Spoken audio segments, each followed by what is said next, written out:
ज्ञान का मंथन करेंगे।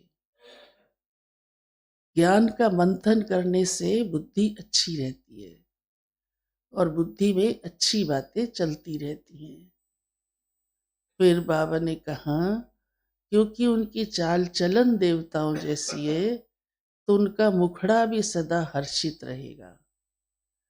धारणा चेहरे से भी दिखलाई देती है, क्योंकि चेहरे में ही सारी इंद्रियां हैं, देखने की, बोलने की, सुनने की, सूंघने की। तो वो भी सारी कैसी होंगी? धारणा मूर्त होंगी। तो उसके लिए आज बाबा ने कहा है कि वो तो ना तो ग्लानि करेंगे किसी की और ना ही किसी को गाली देंगे। वैसे तो इतनी ऊंची पढ़ाई है, इतना ऊंचा लक्ष्य है, और ब्राह्मण बनकर अगर कोई गाली देता है या ग्लानि करता है तो समझ सकते हो उसकी जीवन, वो आत्मा कैसी है। बाबा ने कहा और ही बल्कि बाप का नाम वाला करने वाला बनना है। इससे तो नाम खराब होता है ना, ब्रह्मा कुमारी का भी नाम खराब और बाबा का भी नाम खराब। किसी को आप वैसे भी देखो इस रीति से लौकिक दुनिया में भी कोई किसको देखता है तो राइट नहीं समझता, और बहुत बातों का अंदाज उसके जीवन का लग जाता है कि यह व्यक्ति कैसा होगा जो गाली दे रहा है या ग्लानि कर रहा है। बाबा ने कहा अवगुणों को निकाल देना है। ज्ञान किस लिए? जीवन को बनाने के लिए। तो अवगुण तो निकालेंगे तो जीवन बनेगा। ऐसे बाबा ने कहा जो धारणा मूर्त बच्चे हैं उनका ये ध्यान जाएगा। उनके गले में हमेशा एक माला होगी। कौन सी? गुणों की।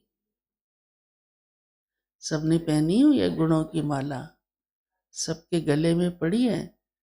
अब आप ये देखना छोटी है या बड़ी है, हाँ? ठीक है, सारे गुण आते जा रहे हैं, ये भी तो देखना है ना। एक गुण हो और दूसरा अवगुण हो तो फिर तो उसकी वैल्यू गुण की भी चली जाती है।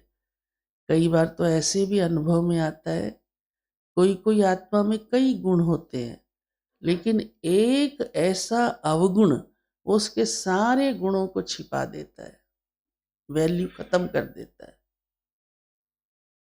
ये तो अब खुद को ही देखना होगा ना। दूसरा कोई कहेगा भी, दिखाई भी दे रहा है तो उसे स्वीकार ही नहीं होगा। एक अवगुण इतना महा होता है, महा अवगुण होता है वो, जो उस बेचारे के सारे गुण नजर में ही नहीं आते। तो ये स्वयं देखना है कि हमें अपने अवगुणों को निकाल देना है। फिर बाबा ने कहा वो सेवा करनी है, सेवा में थकना नहीं है, क्योंकि ये जीवन सेवा के लिए, ये जीवन कोई और बातों के लिए नहीं है।